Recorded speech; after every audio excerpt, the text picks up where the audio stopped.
Good morning all of you. इसके पूर्व में हम मांग और मांग के नियम को पढ़ चुके हैं। अब जो देखते हैं मांग की कीमत लोच। देखिए, मांग के प्रकार में हमने मांग के जो प्रकार है, हमने 3 प्रकार पढ़े थे। मांग की मतलब आय मांग, कीमत मांग और आड़ी एवं तिरछी मांग। तो ये जो आपके सिलेबस में है वो है मांग की कीमत लोच। यानी कीमत जिस प्रकार से लोच जो है फ्लेक्सिबिलिटी मतलब आपका इलास्टिसिटी, लोच को इंग्लिश में कहा जाएगा इलास्टिसिटी। तो डिमांड मांग की इलास्टिसिटी कितनी है, तो ये आपके प्रकार में आपके सिलेबस में शामिल है मांग की कीमत लोच। तो इसको पढ़ने के पहले हम मांग की लोच का अर्थ समझते हैं कि मांग की लोच होती क्या है। देखिए, मांग का नियम हमको क्या बताता है कि आपका जो व्यक्ति की मांग की कीमत और मांग मतलब किसी वस्तु की मांग और कीमत, इनके बीच में वो विपरीत संबंध बताता है। यदि किसी वस्तु की कीमत अधिक होगी तो उसकी मांग कम होगी, और यदि कीमत कम होगी तो मांग अधिक होगी। ये हमारा मांग का नियम है। मतलब मांग का नियम जो है कीमत एवं मांग के बीच में विपरीत संबंध को दर्शाता है। लेकिन देखिए, मांग की लोच क्या है, ये जो संबंध दर्शा रहा है उसमें ये क्या संबंध है, किस प्रकार का संबंध है। यानी वस्तु मांग की लोच वस्तु की कीमत तथा मांगी गई मात्रा के बीच पारस्परिक संबंध की मात्रा को बताता है।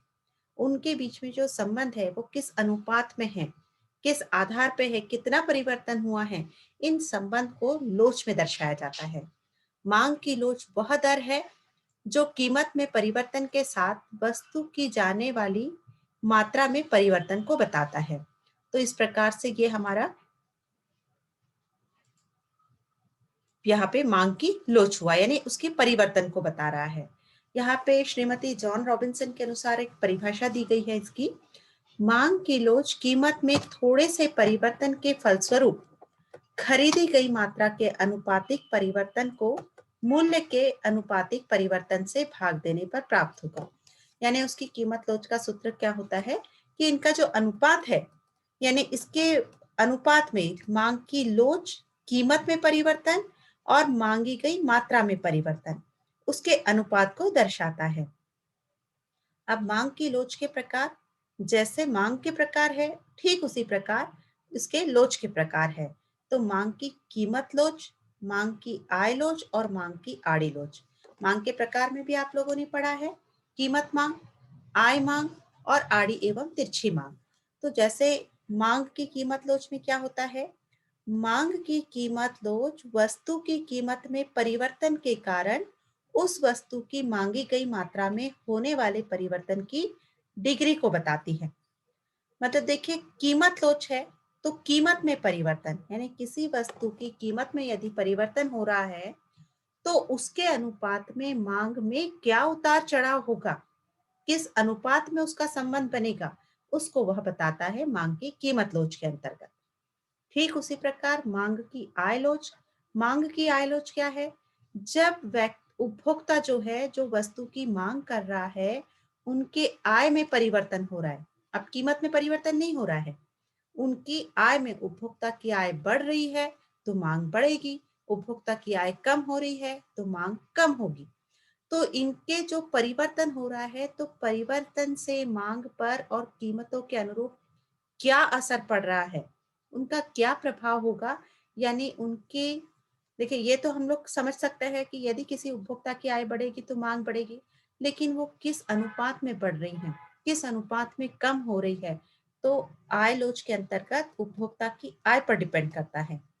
तो कीमत लोच में कीमत बदल रही है, कीमत में परिवर्तन तो मांग में परिवर्तन होगा किस अनुपात में। ठीक उसी प्रकार आय लोच है, यानी उपभोक्ता की आय में परिवर्तन के फलस्वरूप क्या परिवर्तन हो रहा है। ठीक उसी प्रकार तीसरा प्रकार है मांग की लोच का, मांग की आड़ी लोच। मांग की आड़ी लोच एक दूसरे से संबंधित वस्तुएं जैसे स्थानापन्न। देखिए, मांग की आड़ी लोच के अंतर्गत हमने कुछ संबंध पढ़े थे कि कुछ स्थानापन्न वस्तुएं आ जाती, मतलब उसके जो प्रकार देखे थे आड़ी एवं तिरछी मांग, उसके स्थानापन्न वस्तुएं हो गई थी, पूरक वस्तुएं। यानी अब आपके पास में उसके जैसी दूसरी समरूप वस्तुएं विद्यमान है मार्केट में। तो हम क्या कर रहे हैं कि उसको यदि आय में परिवर्तन हो रहा है या कीमत में परिवर्तन हो रहा है, तो, तो उसके अनुरूप वस्तुएं हम अलग अलग ले सकते हैं। तो यहाँ पर एक दूसरे से संबंधित वस्तुएं जैसे स्थानापन्न और पूरक वस्तुएं उपलब्ध है। यानी एक वस्तु की कीमत में परिवर्तन का दूसरी वस्तु के मांग पर पड़ने वाले प्रभाव को जानने के लिए मांग की आड़ी लोच का प्रयोग किया जाता है। देखिए ये बिल्कुल उस तरह से है जैसे आपकी स्थानापन्न वस्तुएं, यदि हम पेय पदार्थ लेते हैं तो चाय और कॉफी, तो यदि चाय की कीमत 5 रुपए है और कॉफी की कीमत 10 रुपए है, लेकिन अब यदि कॉफी की कीमत भी कम हो जाए, यदि ये 5 है तो वो 5 या 7 रुपए हो जाए, तो व्यक्ति कैसे, अब उसके पास ऑप्शन है जो कि परिवर्तन मूल्य में बहुत ज्यादा परिवर्तन नहीं है, तो अब उसकी जैसी स्थानापन्न यानी दूसरी वस्तु का भी उपयोग करना प्रारंभ करेगा, इसको भी टेस्ट करना चाहेगा या इसकी भी मांग बढ़ जाएगी, तो उसके फलस्वरूप क्या होगा, चाय की मांग में कुछ ना कुछ परिवर्तन होगा। तो स्थानापन्न वस्तुएं उपलब्ध होने के कारण वस्तुओं की मांग पर कुछ प्रभाव पड़ता है। यदि और पेय पदार्थ आ गए और अलग वैरायटी यदि मार्केट में आई, देखिए जैसे बहुत सारे कोल्ड ड्रिंक्स मार्केट में अवेलेबल होते हैं, तो वो जो कोल्ड ड्रिंक्स के अलग अलग कंपनियों के अलग अलग टेस्ट के कोल्ड ड्रिंक्स मार्केट में अवेलेबल होते हैं, तो इसकी मांग का असर कीमत और मांग दोनों के ऊपर पड़ता है। तो वो कितना परिवर्तन होगा, किस प्रकार का होगा, ये यहाँ पर मांग की आड़ी लोच के अंतर्गत होता है। पूरक वस्तुएं जानते ही हैं आप। पूरक वस्तुएं में क्या होता है कि यदि एक वस्तु हम ले रहे हैं लेकिन उसके साथ में दूसरी वस्तु की आवश्यकता अपने आप विद्यमान होने लगे, तो वो पूरक वस्तुएं होगी। तो यदि आपका जैसे मतलब आपने 4 व्हीलर गाड़ी ली, आपने 2 व्हीलर गाड़ी ली, मतलब जो भी आपने गाड़ियां ली जो पेट्रोल और डीजल से चलने वाली गाड़ियां हैं, तो अपने आप गाड़ियों के साथ में पेट्रोल डीजल की मांग बढ़ने लगेगी, यानी वो पूरक वस्तुएं हो गई। ठीक उसी प्रकार पेन ले रहे हैं तो रिफिल वाला पेन ले रहे हैं तो उसकी रिफिल की डिमांड, इंक पेन ले रहे हैं तो स्याही की मांग, तो ये पूरक वस्तुएं। तो इनकी मांग पर भी क्या असर होगा, यदि आपने आपकी 2 व्हीलर आपने लिए है तो अपने आप से यदि ये बढ़ रही है, इसकी मांग बढ़ गई है, तो अपने आप से पेट्रोल और डीजल की मांग बढ़ेगी। तो ये है मांग की आड़ी और तिरछी लोच। तो ये कितना परिवर्तन हो रहा है, किस अनुपात में परिवर्तन हो रहा है, एक दूसरे से किस प्रकार संबंधित है, उसको यह लोच में बताता है। अब देखिए मांग की कीमत लोच के प्रकार। देखिए सिलेबस में ध्यान रखिए, आपके सिलेबस में है मांग की कीमत लोच के बारे में, तो हमको यहाँ मांग की कीमत लोच के प्रकारों का वर्णन करना है। तो मांग की कीमत लोच के प्रकार भी ध्यान रखिए, यहाँ 5 प्रकार है। पूर्णतया लोचदार मांग, अधिक लोचदार मांग, लोचदार मांग, पूर्णतया बेलोचदार मांग और बेलोचदार मांग। तो देखिए ये जो 5 प्रकार है उसी को हमको डिटेल में पढ़ना है थोड़ा सा। तो किस प्रकार की मांग होती है, किस प्रकार की वस्तुओं पर उसका असर होता है, इसके बारे में हम पूर्व में पढ़ चुके हैं। अभी देखिए पहला प्रकार जो है पूर्णतया लोचदार मांग। पूर्णतया लोचदार मांग में देखिए किसी वस्तु की कीमत में परिवर्तन न होने पर भी, यानी देखिए यहाँ पर कीमत में कोई परिवर्तन नहीं होगा, कीमतें स्थिर है, उसके बाद भी मांग में परिवर्तन, मांग में भारी मात्रा में परिवर्तन हो, तो उस मांग को क्या कहेंगे, पूर्णतया लोचदार मांग। यहाँ मांग की लोच अनंत होती है, यहाँ मांग की लोच कैसी होगी, अनंत होगी। उदाहरणार्थ मान लीजिए किसी वस्तु की कीमत में कोई परिवर्तन नहीं हुआ, लेकिन वस्तु की मांग में 10% की या तो वृद्धि हो गई या 10% की कमी हो गई, तो ये जो परिवर्तन हुआ है कीमत में नहीं, सिर्फ मांग में। देखिए इसको हम एक ग्राफ पे निरूपण करके भी इसको समझाएंगे। तो देखिए एक्स अक्ष पे आपकी क्या है, वस्तु की मात्रा, वाई अक्ष पे वस्तु की कीमत, ओपी जो हो गई ये आपकी वस्तु की कीमत हो गई, ये स्थिर है। पहले आपकी जो क्यू मात्रा मांगी गई थी, तो यहाँ पे कोई वस्तु की मात्रा जिसकी मांग थी आपकी क्यू, तो इसके बाद में ये वाला आपका वक्र बन रहा था डी डी। अब वस्तु की मांग जो है बढ़ाई गई तो Q1 हुआ, वस्तु की मांग जो है कम की गई तो आपका ये हुआ, लेकिन यहाँ पे दोनों ही कंडीशन में वस्तु की कीमत में कोई भी परिवर्तन नहीं हुआ, तो इसलिए ये जो वक्र बनेगा डी डी वक्र, ये आपका मूल्य स्थिर है। तो वस्तु की कीमत स्थिर के रूप में यह बनेगा, यानी या तो 10% की वृद्धि हुई या कमी हुई तो भी मांग की लोच कैसे रहेगी, वस्तु की कीमत एक जैसी रहेगी। तो यहाँ मांग की लोच अनंत होती है, यानी इलास्टिसिटी ऑफ प्राइस, ये है आपका इन्फिनिटिव, ये है पूर्णतया लोचदार मांग। तो इसको ध्यान रखेंगे आप। फिर आता है अधिक लोचदार मांग। अधिक लोचदार मांग क्या है? अब यहाँ पे कुछ परिवर्तन होगा, यानी अब यहाँ कीमत स्थिर नहीं है, कीमत में भी परिवर्तन हो रहा है, मांग में भी परिवर्तन हो रहा है, लेकिन वो किस अनुपात में हो रहा है? देखिए, जब किसी वस्तु की मांगी गई मात्रा में परिवर्तन उसकी कीमत में परिवर्तन की तुलना में अधिक अनुपात में होता है, किसमें? कि मांगी गई मात्रा और कीमत में, तब उस वस्तु की मांग अधिक लोचदार मांग होती है। जैसे उदाहरण के तौर पे किसी वस्तु की कीमत में 10% की कमी आई है। देखिए क्या हुआ, कीमत में 10% की कमी आई है, लेकिन वस्तु की मांग, कीमत में सिर्फ 10% की कमी हुई, लेकिन मांग जो है दुगुनी बढ़ गई, यानी 20% की वृद्धि हो गई। तो ऐसे वस्तु की मांग को अधिक लोचदार मांग कहा जाएगा। देखिए यहाँ पे आपका जो प्राइस था, आपका पहले पी ओपी प्राइस था और क्यू मात्रा थी इसकी, यानी मांग थी, यहाँ पे ये निर्धारित हुआ। अब यहाँ पर 10% की कमी हुई, यानी ये कमी दर्शाया। तो जैसे ही कमी हुई, यहाँ पे मांग में 10% की कमी हुई, लेकिन मांग में जो वृद्धि हुई ये आपकी 20% की वृद्धि हुई। कीमत 10% कम हुई, लेकिन वृद्धि कैसी हुई? 20% की। तो यहाँ पर अधिक लोचदार मांग की elasticity of price is equal to 1 होगी। ठीक है, तो ये है मांग आपकी अधिक लोचदार मांग। फिर आता है लोचदार मांग। लोचदार मांग मतलब आप समझ लीजिए इक्वल रेशो, यानी यदि कीमत में 25% की वृद्धि हुई तो मांग में 25% की कमी होगी। विपरीत संबंध आप ध्यान रखेंगे, विपरीत संबंध यहाँ पे बरकरार रहेगा।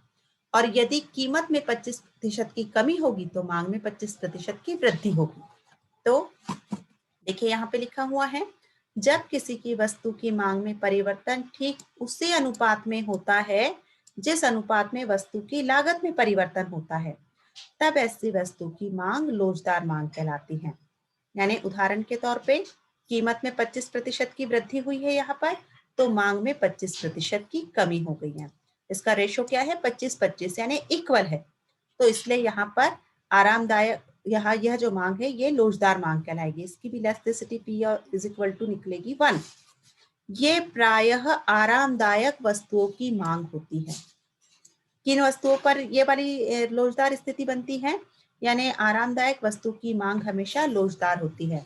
आरामदायक वस्तुएं जहाँ पे कीमत परिवर्तित भी हो जाए तो भी मांग वैसी की वैसी रहती है, क्योंकि वो जैसे लोग हैं उस हिसाब से आरामदायक वस्तु की मांग हमेशा उसी अनुपात में बढ़ती है। यहाँ कीमत में कम ज्यादा होने से उसमें उतना परिवर्तन नहीं होता।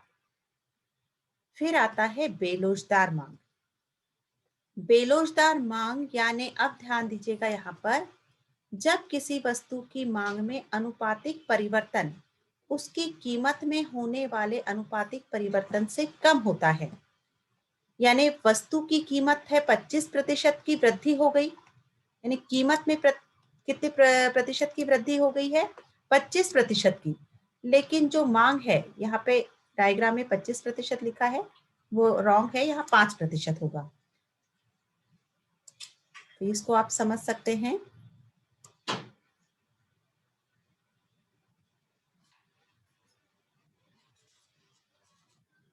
कि यदि किसी वस्तु की मांग कीमत में 25% की वृद्धि हुई है तो उसकी जो मांग में है वो 5% की कमी हो रही है। वृद्धि हो गई है 25%, यानी कीमत तो P से P1 हो गई, ये काफी बढ़ गई, लेकिन उसके अनुपात में मांग जो है बहुत ज्यादा कम नहीं हुई है, सिर्फ 5% कम हुई है, काफी कम है उस तुलना में। तो इसका कारण क्या है?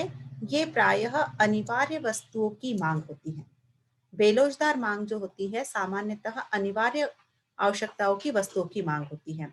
मतलब यहाँ पे किस प्रकार से कह सकते हैं हम कि अनिवार्य वस्तुएं जो हमारे जीवन उपयोगी की वस्तुएं हैं, भोजन है, तो भोजन की चीजें यदि महंगी भी हो जाए तब भी लोगों की मांग में हल्की सी कमी आएगी, लेकिन वो बरकरार रहेगी क्योंकि वो अनिवार्य आवश्यकताओं की वस्तु है। तो यहाँ पे ध्यान दीजिएगा, जब वस्तु की कीमत P थी और मात्रा Q थी तो ये आपका B पॉइंट बन रहा था। फिर उसके बाद यहाँ पे क्या हो गया, कीमत में 25% की वृद्धि हो गई, यानी P से P1 हो गया, और यहाँ पर उससे यहाँ वृद्धि हुई तो यहाँ कमी हो गई, तो मांग में Q1 यानी ये कमी हो गई, तो ये आपका A पॉइंट बना। ये है आपकी बेलोचदार मांग। जो डीडी वक्र बना ये कहलाएगा बेलोचदार मांग वक्र, यानी इसकी आपकी बेलोचदार मांग की लोच। फिर आती है पूर्णतया बेलोचदार मांग। अब देखिए ये लास्ट वाला है इसका मांग का कीमत लोच का प्रकार। तो जो पहला वाले में था, पहले वाले में क्या था, कीमत स्थिर थी। अब यहाँ पे मांग स्थिर होगी, है ना। तो इसको ध्यान दीजिएगा, जब किसी वस्तु की कीमत में बहुत अधिक परिवर्तन होने पर भी वस्तु की मांग में कोई परिवर्तन नहीं होता, तब ऐसी वस्तु की मांग को पूर्णतया बेलोचदार मांग कहते हैं। यानी वस्तु की मांग में कोई परिवर्तन नहीं हो रहा है, कीमत कम ज्यादा होने से भी, तो इस प्रकार की मांग को क्या कहेंगे, पूर्णतया बेलोचदार मांग। इस प्रकार की वस्तु की मांग की लोच जो है ये शून्य के बराबर होती है। यानी यहाँ पे ध्यान दीजिए, ये जो है P था, प्राइस P थी, अब ये बढ़ गई, कम हो गई यानी P1 हुई, बढ़ गई तो ये P2 हुई, लेकिन इसमें परिवर्तन हुआ, लेकिन मात्रा में कोई, मांग में कोई परिवर्तन नहीं हुआ। क्यों, एज इट इज ऐसे के ऐसे है। तो ये इस प्रकार का उसको रेखा चित्र बनेगा। पहले वाले में क्या बन रहा था हमारा, यहाँ पे देखिए ऊर्ध्वाधर बन रहा है, उसमें क्षैतिज बन रहा था, है ना। तो इस प्रकार से ये वाला आपका हो गया पूर्णतया बेलोचदार मांग। तो पूर्णतया बेलोचदार मांग में मांग की लोच शून्य के बराबर होती है, यानी elasticity P is equal to 0। ये चीज ध्यान रखेंगे आप। अब मांग की आयलोच की श्रेणियां। मांग की आयलोच जो होती है, अब सेकंड पॉइंट आ गया। देखिए पहला हो गया कीमत लोच, कीमत लोच के 5 प्रकार हमने पढ़ लिए। ठीक उसी प्रकार अब आता है आयलोच की श्रेणियां। ये सिलेबस में बहुत ज्यादा नहीं दिया है, बहुत डिटेल में नहीं दिया है, लेकिन थोड़ी बहुत जानकारी के हिसाब से आप लोग थोड़ा बहुत नॉलेज आप रख सकते हैं। तो पहला प्रकार था मांग की कीमत लोच, फिर आया मांग की आय लोच, और तीसरा है आपका मांग की आड़ी एवं तिरछी लोच। तो जैसे मांग की कीमत लोच के 5 प्रकार है, वैसे ही मांग की आय लोच की जो श्रेणियां हैं वो भी 5 श्रेणियां हैं। मांग की आय लोच जो है वो इकाई के बराबर, मांग की आय लोच इकाई से अधिक, मांग की आय लोच इकाई से कम, शून्यात्मक मांग की आय लोच और ऋणात्मक मांग की आय लोच। तो ये ध्यान देंगे, पहले आपका मांग की आयलोच की श्रेणियां इकाई के बराबर, फर्स्ट वाला पॉइंट देखिएगा, इकाई के बराबर। तो इकाई के बराबर वाला जो है आपका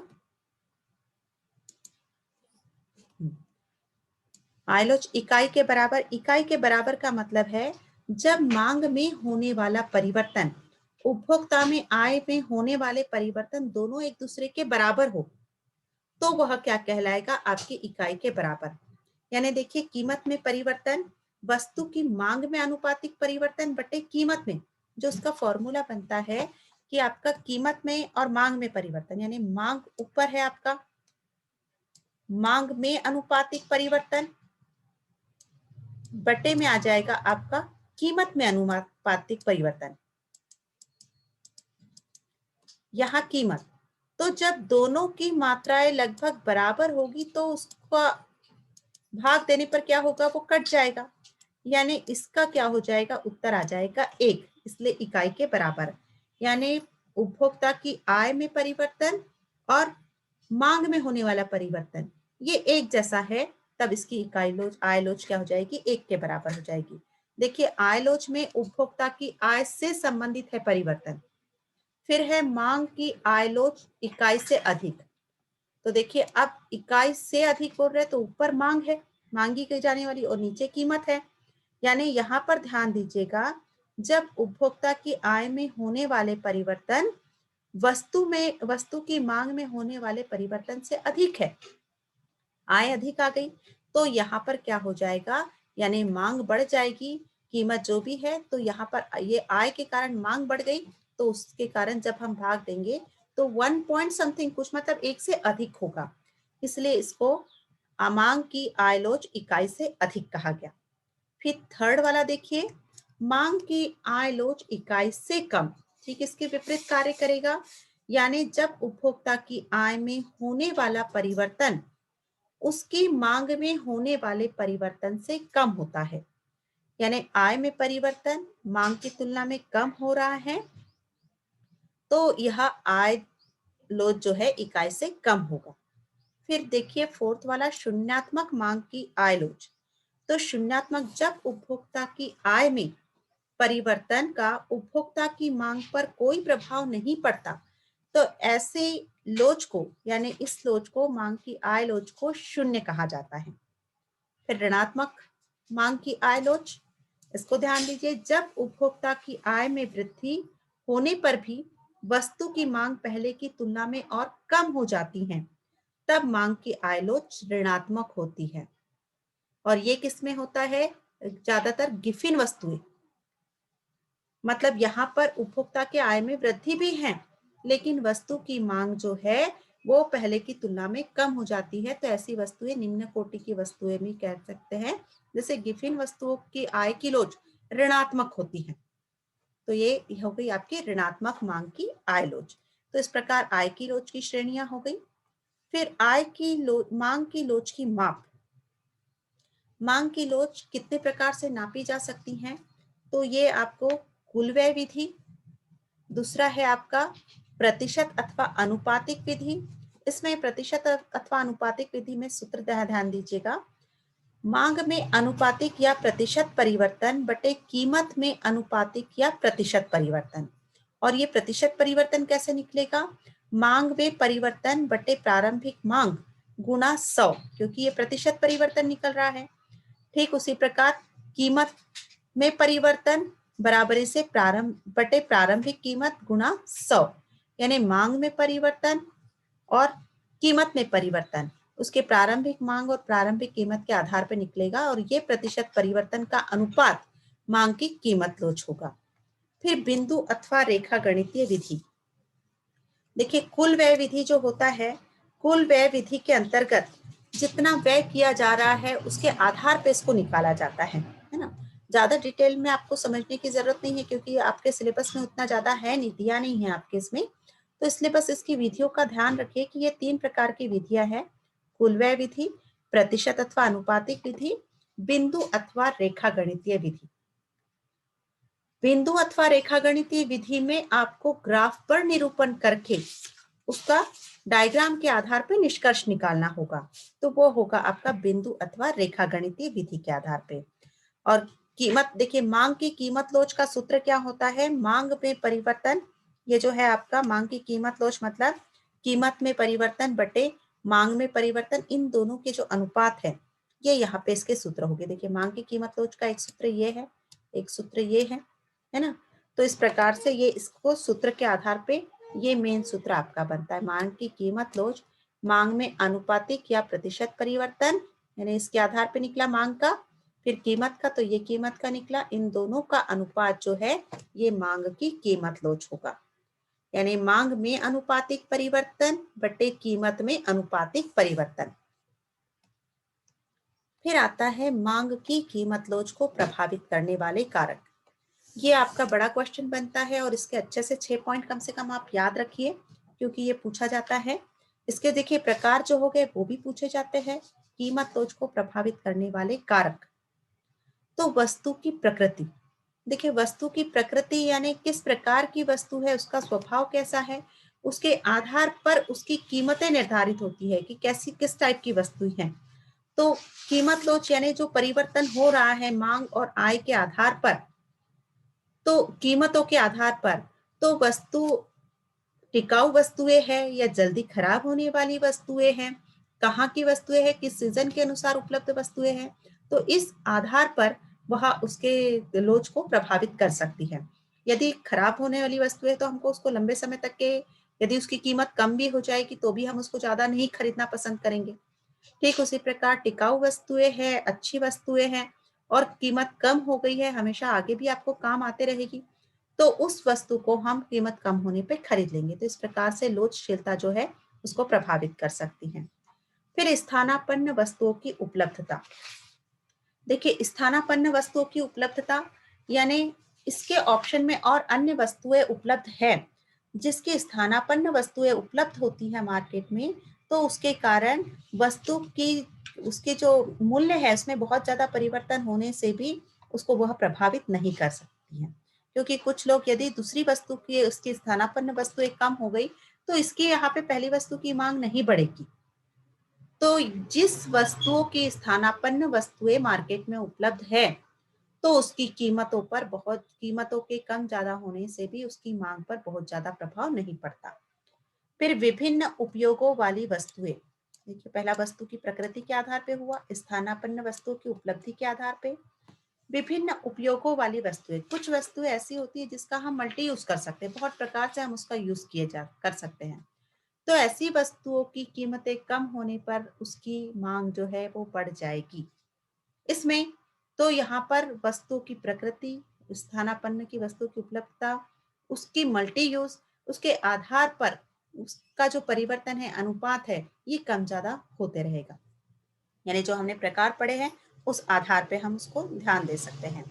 जैसे अनिवार्य वस्तुओं का देखा कि है ना, उसकी बहुत ज्यादा मतलब मूल्य में ज्यादा परिवर्तन भी हुआ तो भी मांग में ज्यादा परिवर्तन नहीं होगा। स्थानापन्न वस्तुओं के लिए भी देखा। ठीक उसी प्रकार विभिन्न उपयोग वाली वस्तुएं। फिर वस्तु के उपभोग को स्थगित करने की संभावना। कुछ चीजें ऐसी होती हैं जब उसका मूल्य बहुत अधिक बढ़ गया तो हम क्या करते हैं कि चलो अभी नहीं खरीदेंगे, हम इसको बाद में, क्योंकि वो हमारे लिए बहुत जरूरी नहीं है। वो तो है, मूल्य कम है, चलो ठीक है उसको यूज किया जाए, उसको प्रयोग करके देखा जाए। तो यदि ऐसी कंडीशन में जब किसी वस्तु का मूल्य बढ़ रहा है तो उसके उपभोग को उस समय ना करके हम जब रेट कम हो जाएगा तब देखेंगे। जैसे बहुमूल्य आभूषण होते हैं, सोने चांदी के रेट बढ़ जाते हैं, तो जब कम है तो लोग ऐसे भी चलिए है पैसे तो चलो खरीद लेते हैं। अब क्या होगा, मूल्य बढ़ गया, नहीं, अब जहां जरूरत है वो व्यक्ति तो खरीदेगा, क्योंकि उसके घर में शादी ब्याह कुछ कार्यक्रम है तो वो व्यक्ति उसको लेना उसको जरूरी हो जाएगा। लेकिन बाकी लोग नहीं, किसको अभी क्यों लिया जाए, जब मूल्य कम होगा तब देखा जाएगा। तो इस प्रकार से उसको स्थगित करने की संभावना भी होती है। तो ये कीमतों के कारण उसका परिवर्तन होता है वस्तु के उपलक्ष्य में। फिर किसी वस्तु पर खर्च की जाने वाली आय का अनुपात। कुछ चीजें ऐसी होती हैं कि आय का अनुपात कुछ वस्तुओं पे ज्यादा खर्च किया जाता है। जैसे विलासिता की वस्तुएं, है ना, यदि आय किस प्रकार से है तो विलासिता की वस्तुएं, जब आपकी अनिवार्य वस्तुएं सामान्य वस्तुओं की जरूरतें पूरी हो जाती हैं तब हम विलासिता की वस्तुओं पर खर्च करते हैं। यानी हमारा आय का अनुपात किस वस्तु पर ज्यादा खर्च होता है, उन वस्तुओं की कीमतों का बहुत ज्यादा कीमत बढ़ने पर भी उस पर उसकी मांग पर ज्यादा असर नहीं होगा। तो इस प्रकार से किसी वस्तु पर खर्च की जाने वाली आय का अनुपात को भी देखा जाता है। यह उसको प्रभावित कर सकते हैं। फिर उपभोक्ता की आर्थिक स्थिति, यानी व्यक्ति के पास पैसे अधिक है तो मांग बनी रहेगी, पैसे कम है तो उसकी मांगों में परिवर्तन होगा। यदि सब रोजगार से लगे हुए हैं, संपन्नता है, आर्थिक दृष्टि से सब सुदृढ़ होते जा रहे हैं, तो यहाँ पर मांग जो है कीमतों पर, मतलब कीमतें बढ़ने पर भी मांग उसके अनुरूप बनी रहेगी, बहुत ज्यादा उसमें लोचशीलता का गुण नहीं पाया जाएगा। फिर उपभोक्ता की आदत। कई बार कुछ लोगों की आदतें कैसी होती है, खर्चीली प्रवृत्ति की होती है, या कुछ की ऐसी रहती है, इच्छाएं रहती है कि नहीं, जो वस्तु बहुत अच्छी है, रेयर है, या वो महंगी भी है तो भी हमको वो कलेक्शन करना ही है, उसके लिए पैसे बचाएंगे, उसको मतलब एक आदत रहती है लोगों की। कुछ लोगों के पास पैसे होने के बावजूद वो खरीदना पसंद नहीं करते, उनको ज्यादा खर्च करना पसंद नहीं होता है। तो ये उपभोक्ता की आदत के ऊपर डिपेंड करता है। यदि किसी को कपड़े का शौक है तो फैशनेबल कपड़े यदि आते हैं तो उसको वो खरीदना ही है। किसी को गोल्ड में सोने पे का क्रेज रहता है कि नहीं, कुछ है तो मुझे ये खरीदना है। तो इस प्रकार से आदत यदि है, उनकी इच्छा यदि है, तो उस पर भी कीमत का बहुत ज्यादा प्रभाव नहीं पड़ता है ना, क्योंकि उपभोक्ता की आदत है उसी उसको खरीदना है, चलो आज मन आया है, करना है, लेना है, मतलब लेना है। तो मूल्य कम ज्यादा होने से उसको ज्यादा ये नहीं कि नहीं मुझे खरीदना है, देख लेते हैं, हम खरीद लेते हैं। तो ये उपभोक्ता की आदत भी जो है ये उसकी लोचशीलता को, कीमत लोच को प्रभावित कर सकती है। तो ये जैसे जैसे जिसकी प्रवृत्ति, उस हिसाब से यहाँ पर कीमत लोच को प्रभावित करने वाले ये कारक हैं। तो इस प्रकार से ये सारे कारकों को भी आप ध्यान रखेंगे। तो इस प्रकार से आपका यहाँ पे जो कुछ क्वेश्चन जो आपके तैयार होते हैं, वो बड़े क्वेश्चन में आपका मांग की कीमत लोच को प्रभावित करने वाले कारक है। फिर आपके मांग की कीमत लोच के प्रकार है। आय लोच की जो श्रेणियां हैं, वो भी एक क्वेश्चन, वो ज्यादा डिटेल में नहीं पूछा जाता, बहुत बड़ा क्वेश्चन नहीं, 3 नंबर लायक आप उसको कर सकते हैं। विधियां 3 नंबर लायक हो सकती हैं। तो इस प्रकार से ये वाली यूनिट से आप पूरे अच्छे से बड़े क्वेश्चंस को आप तैयार कर लेंगे। तो एग्जाम के लिए आप इसको तैयार कर सकते हैं। चलिए, आज के लिए इतना काफी है। उम्मीद करते हैं आपको सारी चीजें समझ में आई होगी।